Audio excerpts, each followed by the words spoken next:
C'est le 7 avril dernier que l'auteure lazaroise Sonia Allain lançait son 10e roman en carrière, un savant mélange entre histoire et romance. On lui en parle tout de suite.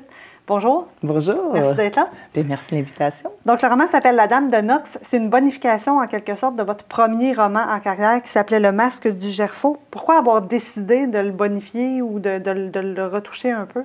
Parce qu'à la base, Le Masque du Gerfaut, c'était le premier roman en toute carrière que j'avais écrit. Okay. Et bon, avec le temps, j'avais le goût, lorsque j'ai eu une proposition de réédition, bien, je me suis dit, bon, il faudrait le retravailler parce que j'ai évolué avec le temps.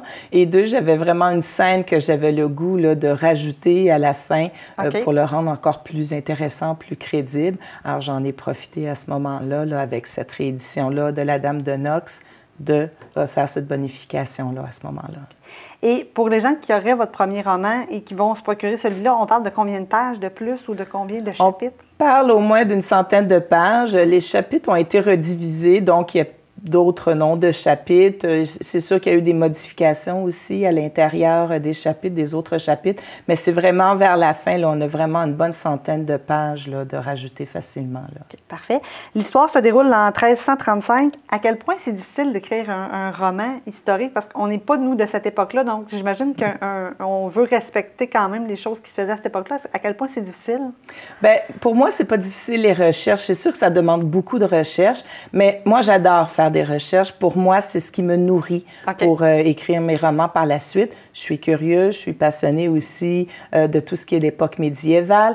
Donc, pour moi, c'est vraiment un gain lorsque je fais ces recherches-là. Parce que lorsque j'écris dans ces époques-là, je veux que ce soit le plus réaliste possible pour vraiment faire un beau voyage là, dans le temps avec la romance. Parfait. Puis pouvez-vous nous dire un petit peu qu'est-ce que ça raconte, l'histoire, pour les gens là, à la maison qui n'auraient pas ni ce livre-là, ni l'autre d'avant? Bien, en fait, c'est une jeune femme, une jeune noble, qui est contrainte d'épouser un traître à la couronne de France. On est à l'époque du début de la guerre de 100 ans, donc on a le conflit entre l'Angleterre et la France. Et elle est française, contrainte donc d'obliger cet homme-là, plus guerrier, sanguinaire, un peu avec des mœurs un peu plus... il aime beaucoup l'Orient, donc des mœurs un peu plus légères pour l'époque aussi. Donc, à cause que son père a contracté une dette de jeu avec cette famille-là. Okay. Et pour payer sa dette de jeu, donc à l'époque, on ne cédait pas les terres, mais on cédait les filles facilement. Donc, c'est pour ça, c'est elle qui se retrouve prise avec cet homme-là qui doit là, donc composer avec lui là, au début de la guerre de 100 ans. Parfait. Et il y a 2 autres tomes qui vont suivre celui-là. Donc, c'est une trilogie. Ça, c'est le premier roman de 3. C'est quoi l'échéancier prévu? Puis, en fait, pour la rédaction, là, puis la parution des autres romans qui vont suivre? En fait, ça va être assez rapide parce que je les ai tous retravaillés en même temps. Ah, OK. Donc, le tome 2 est prévu pour juin et le tome 3 pour le mois d'octobre. Okay. Est-ce qu'ils étaient déjà écrits? Oui, ils étaient déjà écrits. Eux aussi, c'est une réédition. À l'époque, ces 2 volets-là étaient dans une autre maison d'édition. C'était L'amour au temps de la guerre de 100 ans.